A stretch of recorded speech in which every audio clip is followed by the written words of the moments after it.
મોક્ષનું દ્વાર એ તો મનુષ્યાતે કહીએ. મનુષ્યનું જે દ્વાર છે, મનુષ્યનો જે અવસર છે એ મોક્ષનું દ્વાર છે. અને એવું જો સમજાઈ જાય અને જો સદગુરુ મહારાજના શરણે જતા રહીએ તો આ ભવનો ભય ભાગે એવો છે. બાકી ભાગે એવો મનુષ્યનું દ્વાર નહણક વૈતરું કરવા માટે નહીં મળ્યું.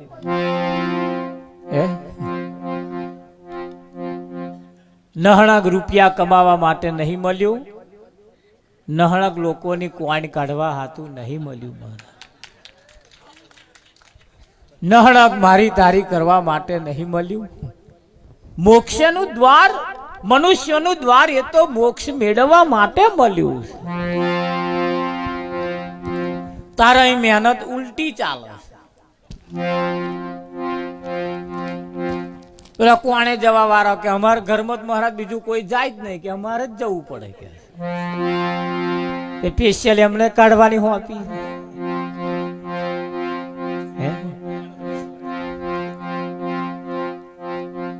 પેલા કે ધંધો ના કરીએ ખાઈએ શું? વાતે સાચી છે ને સારી.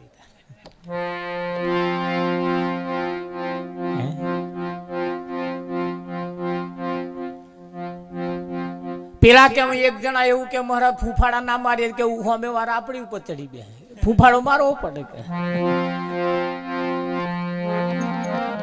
નહણા કે મારા નમતું ના જોખાય કે હા હું કે વહુ આગળ નમતું ના જોખાય ને વહુ કે હા હું આગળ નમતું ના જોખાય. આવું ચાલે છે. અને અમે જાણીએ છીએ નમતું ના મિલાય, પણ હવે રે થોડું વિચારમ પરમ જ્ઞાનમ થોડું વિચાર કરો કે આ મોક્ષનું દ્વાર મળ્યું છે. મનુષ્યનું દ્વાર એ મોક્ષ મેળવવા માટે મળ્યું છે. ગીતામાં ભગવાને કહ્યું છે સંસારમાં સરસો રે મન મારી પાસ રાખે મારો ઉત્તમ ભક્ત છે. ઉત્તમ, મધ્યમ અને કનિષ્ઠ 3 પ્રકારના ભક્ત હોય. હા, પણ ઉત્તમ ભક્ત એ છે સંસારમાં રચ્યો પચ્યો રે, સંસાર છોડીને જતો રે અને ઉત્તમ કયો નથી. સંસાર છોડીને જતો રે અને ઉત્તમ કયો અને મય ખટાપટ ખટાપટ ખટાપટ રે, મય બધી જાતની માથાકૂટ રે અને ભજન કરે. હા, જો તમારે ભજન કરવું હોય તો ફરિયાદ બાપની નહીં કરવાની, મારા બાપ નહીં માનતા. બાપે છોકરાની ફરિયાદ નહીં કરવાની, મારા છોકરા નહીં. આમાં કોઈ બોને એવા નહીં. હા, ઘરવાળી એવું નહીં કે મારે ધણી નહીં હખણો. હખણો મળવાનો જ નહીં. આ બધા મળવા મુશ્કેલ છે. ઘરવાળાએ ઘરવાળીની ફરિયાદ નહીં કરવાની, મારા હખણો નહીં રહેતો ના. કઈ બધું ખટાપટ રહેવાની આદિ અનાદિ કાળથી આ ચાલતું આવ્યું છે અને ચાલતું રહેવાનું. પણ આ ખટાપટ ખટાપટમાં જો તમારું ભજન થઈ જાય તો તમે જગ જીત્યા. અને તમે જેવું માગો છો એવું જો કદાચ મળી જાય ને તો ઈશ્વરની કૃપા કહેવાય કે આપણને એ વસ્તુ પ્રાપ્ત થઈ છે. જે જેવું જોઈએ એવો પરિવાર મળ્યો છે, જેવો જોઈએ એવો સંસાર જગત ગોમ ગોમ બધું હખણું મળ્યું છે. બાકી મહેતાને નહીં મળ્યું, મીરાને નહીં મળ્યું. જલો ટૂંકો કો બોજો આવા ઇતિહાસ તપાસી જો, કોઈને હખણું મળ્યું છતાં પણ એમણે ભજન કર્યું છે. હા, છતાં પણ તેમણે ભજન કર્યું.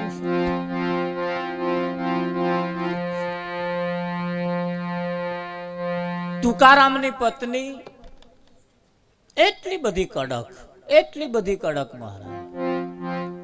તુકારામ બેઠા હોય ને 5 ભગતો આયા, 2 ભગતો આયા તો વહેલો વહેલો આવીને કે તમે યાર મને તો રવાડે ચડ્યા છો. પેલા જે આયા હોય ને એમને કે એમના ધણીનું આમ વાંકરી કરીને કે તમે યાર નવરા છો ને? કે આય નવરા, તમે નવરા, અને હમણી જોડે રહેશો ને તો ભૂખે મરશો એમ કે. તુકારામ ને ચમનું થાય, પગે માથે ને માથે પગે જાય કે ના જાય? યાર ના જાય મારા. પણ તોય તુકારામ બોલ્યા.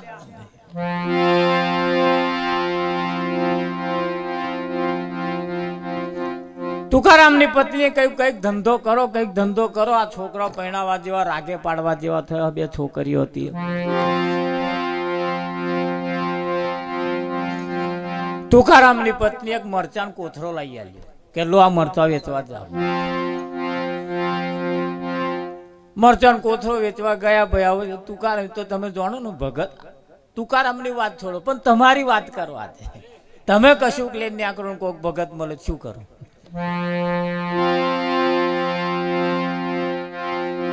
કોથરો ઉતારીને પેલા આવો ભગત, આવો ભગત, ચા મેલી. ચા પીધી ને પછી કે જવું તા એમાં 5 કિલો મરચો આ લ્યો લો તા.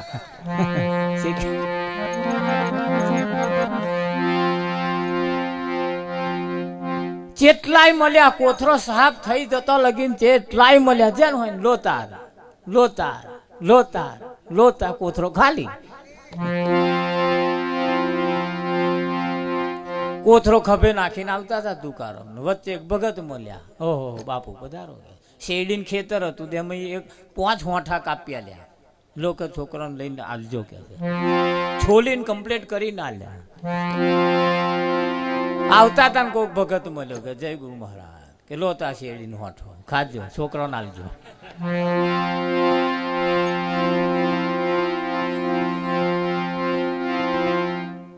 પાવત્યો તો બીજો ભગત મળ્યો કે લો છોકરાને આલજો. 5 હતો એમાં પાછું એક જ રહ્યું. એક આવતા આવતા ઘેર રહ્યું. તુકારામની પત્ની કે લાવ મરચાં પૈસા કે લો આ હોઠો, આ મરચાં પૈસા.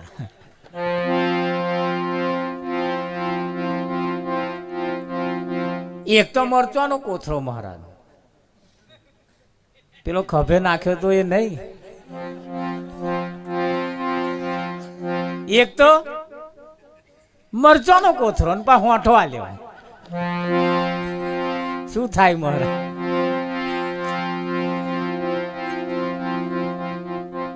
હોઠો લેન જે કચ કચાઈને આલી તુકારામ ના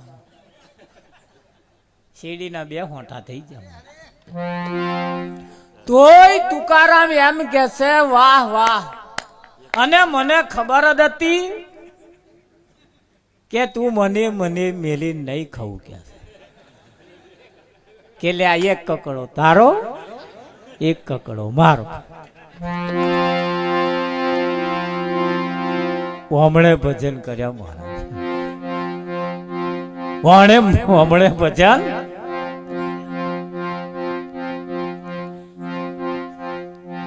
નરસિંહ મહેતાનો છોકરો મરી ગયો, ઘરવાળી મરી ગયો, બધું સાફ થઈ ગયું. તારે બોલ્યા ભલી ભાગી જંજાળ સુખેથી જપીશું શ્રી ગોપાળ.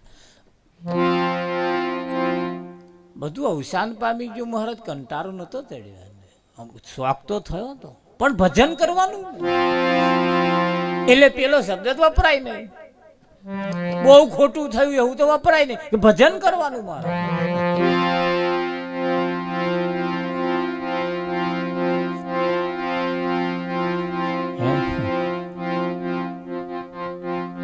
તન ક્ષેત્રમાં આત્મ બીજ રહ્યું છે. જેમ બહારનું 1 વીઘું જમીન હોય એવું આ 1 વીઘું આ તન ક્ષેત્રની અંદર આત્મા રૂપી 1 બીજ રહેલું છે. વિવેક વિચારી તેને રાખીને લઈએ. આ વિવેક થી વિચારીને એને જો પકવી લઈએ તો આ ભવનો ભય ભાગે એવો છે. જેમ ભૂમિની અંદર ખડ અન્ન સાથે ઉગે છે, ભૂમિમાં ખડ અનાજ સાથે ઉગે છે, એમ હનીમય પણ ખડ અન્ન સાથે ઉગે છે. એમ કાયામાં ખડ રૂપી વિકારો, કાયામાં ખડ રૂપી વિકારો છે.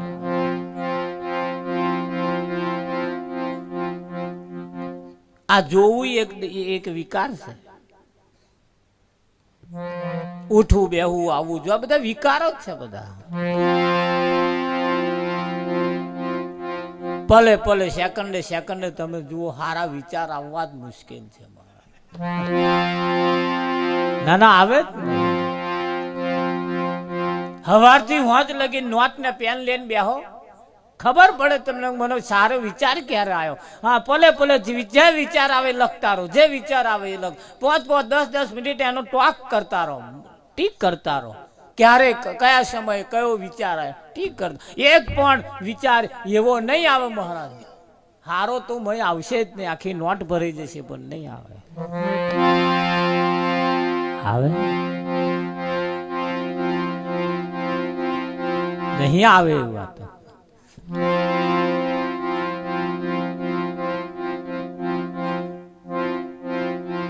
પણ એવો કોઈ સારા વિચાર વાળો જો આપણને સંગી મળી જાય, સારા વિચાર વાળો આપણને કોઈ સંગી મળી જાય, કોઈ મનમેર વાળો મળી જાય, કોઈ ભાઈબંધ એવો મળી જાય, કોઈ મિત્ર એવો મળી જાય, કોઈ હગો એવો મળી જાય,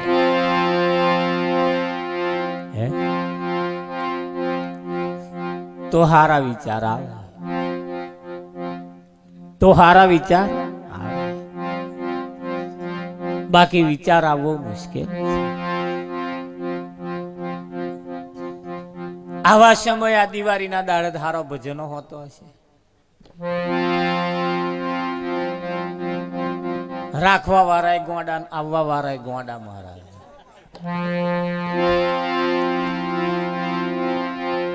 અને આ માર્ગ એવો છે મારા ગોંડા લોકોનું કોમ, બુદ્ધિશાળી લોકોનું કોમ નહીં. બહુ બુદ્ધિશાળી હે, રાખે જ નહીં. આ ગોંડા લોકોનું કોમ, આ જેનો છટક્યો હોય. બાકી યાર એ બીજે મોજ ના મારતા હોય, કઈક ધોરું હોય કારું કરવા બાચ્યા હોય. આ દિવાળી મહારાજ ધોરો કાર કરે, આ દિવાળી અને આ કારાનો ધોરો કરવાની આ દિવાળી. એ જ કરવાનું છે, કારાનો ધોરો કરવા. અને એટલે કહી છે ગોંડાની વણઝાર જુઓ ભાઈ, આ ગોંડાની વણઝાર જલો ગોંડો તૂકો ગોંડો ગોંડો ખૈયો સોનારજી. નારદ મુનિ તો એવા ગોંડા જેને બોધ્યા નહીં ઘર બાર. આ ગોંડાની વણઝાર તમે જુઓ, તપાસ કરી દો. કાયામાં ખડ રૂપી વિકારો, ખડ ખોદીને અન્ન ઉછેરી લઈએ ત્યારે ભવનો ભય ભાગે. હા, અહીં રડવા જેવું કશું છે જ નહીં. હરખ કર્યા જેવોય નથી, શોખ કર્યા જેવોય નથી.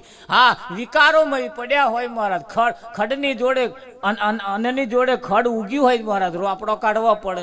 કઈક એવી દવાઈ અત્યારે તો આવી ગઈ, આવી ગઈ. હા, પણ પાક જોઈને દવા મરાય પાછી. ખહલા ના અસર કરે એટલી પાક ને અસર કરે. ઘણી દવાઓ એવી છે, એટલે જોઈ વિચારીને મરાય. ખપડો દાંતળો કે મોણો બટકાડીને ખડ એની જે ઉગ્યું હોય નકામું એને કાઢી નાખવું પડે, તો પેલો હખણો પાક. આ વૃક્ષ ઉછેર્યું તો ફળને રે માટે, ફળ માટે જ ઉછેર્યું છે. આ વૃક્ષ ઉછેર્યું છે તો ફળ મેળવવા માટે ઉછેર્યું છે. એ ફળમાંથી જયારે બીજ રાખીને લઈએ ત્યારે ભવનો ભય ભાગે. આ માનપુરુષોએ કેવું સંશોધન કર્યું છે. હે, નિરત મહારાજ નો બીજો અવતાર હરજીવન દાસ નો કયો છે. એમણે આવું કહ્યું છે, આવું છે મોનીભાઈ છે ને. પણ આવી ખોજ કરવા વાળો જો આપણને કોઈ સંગી મળી જાય, હા, અહીંયા જે ભજન ગવાય ને ભજન, એ ભજન એને આપણે ગાતા જઈએ ને, આમ તારે મય કઈક થાય, મય કશુંક સમજાતું જાય, મય કશુંક બનતું જાય. પણ જો કદાચ આ મંડળ વાળાને ઉચ્ચ કાઢીએ ને તો ફાયદો ના થાય.